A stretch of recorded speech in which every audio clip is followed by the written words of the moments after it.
अस्सलाम वालेकुम। आज बात करेंगे एनुअल लीव्स के हवाले से। अच्छा, एनुअल लीव के हवाले से मैंने वीडियो ऑलरेडी अपने चैनल पे डाल रखी है, लेकिन आज का जो स्पेसिफिकली टॉपिक है वो है कि एनुअल लीव में गैजेटेड हॉलीडे और संडे जो कि आपका वीकली हॉलीडे होता है वो इंक्लूडेड होता है या फिर नहीं होता है। तो सरसरी तो पहले आपको बताऊं कि एनुअल हॉलीडेज़ क्या होते हैं। एनुअल हॉलीडेज़ बेसिकली वो होता है जब आप एक साल की मुद्दत कंप्लीट करते हैं ऑर्गेनाइजेशन के अंदर और आपको 14 दिन छुट्टियां दी जाती हैं। आपको वो जो एक साल आपने मेहनत की है और अपने जहन के ऊपर इतना बोझ डाला है उसकी रिलैक्सेशन के लिए आपको छुट्टी दी जाती है। ऑल दो ऑर्गेनाइजेशन में ये प्रैक्टिस अब कम हो गई है और बहुत कम है, आपको इन कैश कर दिया जाता है और कहीं तो एनुअल लीव्स होती ही नहीं है। खैर, ये एक अलग टॉपिक है। तो एनुअल लीव्स अगर आपको दी जाए 14 दिन की, तो उसके अंदर संडे या फिर गैजेटेड हॉलीडे इंक्लूडेड हैं या नहीं है, ये एक कॉमन सवाल है और कॉमन मिस्टेक भी है इंडस्ट्रियल प्रैक्टिसेस के अंदर। तो आज वही कन्फ्यूजन दूर करने के लिए मैं ये वीडियो बना रहा हूँ। अच्छा, मैं आपसे एक रिक्वेस्ट करूँगा, अगर आप ये वीडियो देख रहे हैं ये जानने के लिए कि इसके अंदर संडे या गैजेटेड हॉलीडे इंक्लूड है या नहीं है, मैं तो आपको ज़रूर बताऊँगा। और मेरे इस तरफ यहाँ पे आप अगर देख सकें तो ये मैंने लॉकर रेफरेंस मेंशन कर दिया है जो कि सिंध फैक्ट्री एक्ट 2015 का है। और अपने सूबों में, आप किसी भी सूबे में हो, पंजाब, बलूचिस्तान या फिर KPK में, आप ये देख सकते हैं फैक्ट्री एक्ट में जाकर एनुअल लीव्स की ये डिटेल मेंशन है। इसमें बहुत क्लियरली मेंशन है। आप आसानी से अगर पढ़ना जानते हैं और समझना जानते हैं तो आप अगर इसको पढ़ेंगे तो आप समझ जाएंगे कि इसके अंदर संडे इंक्लूडेड है या फिर नहीं है। तो मैं भी आपको पढ़ के समझा देता हूँ और सुना देता हूँ ताकि आपकी कन्फ्यूजन भी दूर हो। अच्छा, आप इस सेक्शन पे जाएंगे तो इसके अंदर सबसे पहले एनुअल लीव्स की डिटेल लिखी है कि every worker who has completed a period of 12 month continuous services in a factory shall be allowed during the subsequent period of 12 month holiday for a period of 14 consecutive day. इसके आगे जो जुमला लिखा है वो बहुत इंपॉर्टेंट है और वो वर्ड आपको सुनना और पढ़ने की और समझने की ज़रूरत है। इंक्लूसिव ऑफ द डे और days if any on which he is entitled to a holiday under sub section 1 of section 55। जहाँ तक मैं समझ पा रहा हूँ इसके अंदर बड़ी क्लियरली ये चीज़ लिखी है कि आपको जो 14 दिन की छुट्टियां मिलेंगी एनुअल लीव, उसके अंदर जो सेक्शन 55 के अगेंस्ट में जो आपको हॉलीडे एंटाइटल किया जाता है वो इसके अंदर इंक्लूसिव होगा, मतलब इंक्लूड होगा, एक्सक्लूड नहीं होगा। तो यहाँ तो बात आपकी क्लियर आ गई। अब जहां पर ये चीज लिखी है कि संडे इंक्लूडेड नहीं होगा, उसको समझने की जरूरत है कि संडे इंक्लूडेड कहाँ नहीं होगा। इसके जब आप एक्सप्लेनेशन वाले पार्ट पे जाते हैं, अच्छा, इसके जो 2 पैराग्राफ हैं इसकी अदर डिटेल्स हैं, मैं उसकी डिटेल में अभी नहीं जाऊंगा। मेरी वीडियो सिर्फ बेस कर रही है कि संडे और गैजेटेड हॉलीडे इंक्लूड हैं या फिर नहीं है। तो एक्सप्लेनेशन में जब आप आते हैं तो इसके अंदर बहुत क्लियरली लिखा है कि worker shall be deemed to have a completed a period of 12 month.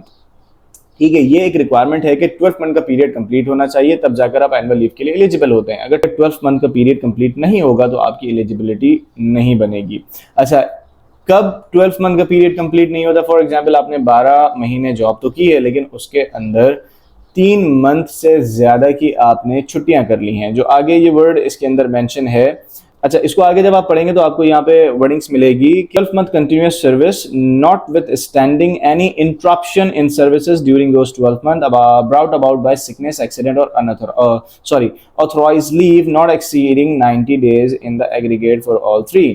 ये कह रहा है कि अगर उन 12 मंथ के अंदर आपकी जो छुट्टियां हैं फॉर एग्जांपल, या फिर वो 12 मंथ इंटरप्शन का शिकार ना हुआ वो इन 3 वजह से, जिसके अंदर ये मेंशन करता है कि सिकनेस, एक्सीडेंटल और ऑथराइज्ड लीव, इन सबको मिलाकर 90 डेज से ऊपर ना हो। अगर ये 90 डेज से फॉर एग्जांपल ये छुट्टियां ऊपर जाती हैं तो आपको वो 12 मंथ में इंटरप्शन आ जाएगी और अब फिर एनुअल लीव की एलिजिबिलिटी आप खो देंगे, वहां पर फिर परेशानी आ सकती है। तो वो नीचे जाकर ये कह रहा है कि ऑथोराइज लीव के अंदर संडे काउंट मत कर लेना। अगर आप संडे भी काउंट कर लोगे ऑथोराइज लीव में तो वो डेफिनेटली 90 डेज क्रॉस ना कर जाए। तो आपने जब ऑथोराइज लीव कैलकुलेट करना है तो उसके अंदर संडे काउंट नहीं करना है बंदे की एलिजिबिलिटी क्राइटेरिया को मीट करने या करवाने के लिए। तो यहाँ पर जनरल सी अंडरस्टैंडिंग है। ऊपर वाले पैराग्राफ में ये कह रहा है कि 14 दिन की जो एनुअल लीव है वो इंक्लूसिव है सेक्शन 55 जो कि वीकली हॉलीडे है। तो 14 दिन में अगर 1 या 2 संडे आपके आ जाते हैं तो वो इंक्लूडेड हैं। इसी तरह से आखिरी पैराग्राफ एक्सप्लेनेशन में ये चीज डिफाइन है कि आपकी जो 12 मंथ की इंटरप्शन ऑफ सर्विसेज है उसमें 90 डेज से ज्यादा अगर आपकी छुट्टियां होंगी तो वो इंटरप्शन ऑफ सर्विसेज में चली जाएगी ये चीज, और आपकी एलिजिबिलिटी डिस्टर्ब हो सकती है क्योंकि 12 मंथ की रिक्वायरमेंट है एलिजिबिलिटी की। तो उसमें 3 लीव्स का जिक्र है, उसमें सिकनेस है, उसमें एक्सीडेंटल लीव है और उसके अंदर ऑथराइज लीव्स हैं। तो ये सब मिलाकर तो वो कह रहा है कि ऑथराइज लीव के अंदर नीचे जाकर संडे को या वीकली हॉलीडे को ऐड मत कर लेना। डेफिनेटली 4 छुट्टियां अगर आप लो तो 12 चौके 48 छुट्टियां हो जाएंगी, और अदर छुट्टियां ऐड करो तो 90 डेज प्लस आप चले जाओगे, तो आपकी जो इंटरप्शन पीरियड है वो 90 डेज से ज्यादा हो जाएगा, तो आपकी एलिजिबिलिटी में फर्क आ सकता है। तो बस इतनी सी चीज समझानी थी। आई होप कि आपको अब मेरी बात समझ में आई होगी, या फिर ये जो वर्डिंग्स यहाँ पर है इसको पढ़ के आप भी समझें। अगर कोई चीज कंफ्यूजन है तो मुझसे भी जिक्र करें। बाकी जो डिटेल है मैं एनुअल लीव के हवाले से अगली वीडियो में शेयर करूंगा। आज की वीडियो में इतना ही कि भाई अगर एनुअल लीव में संडे आ जाए तो वो इंक्लूडेड है, और अगर गैजेटेड हॉलीडे आए तो वो एक्सक्लूडेड है, क्योंकि इसमें गैजेटेड हॉलीडे का कोई जिक्र नहीं है। तो इसके अंदर इंक्लूसिव जो चीज है, जो इंक्लूड का वर्ड यूज हुआ है, वो सिर्फ सेक्शन 55 का वर्ड यूज हुआ है। तो इसके अंदर संडे इंक्लूड होता है, वीकली हॉलीडे इंक्लूड होता है। तो अगर आपकी भी प्रैक्टिस की कोई कंफ्यूजन है, अंडरस्टैंडिंग की कोई कंफ्यूजन है, तो आप सिंटैक्टरी एक्ट में जाकर देखें, इसको पढ़ें, समझें।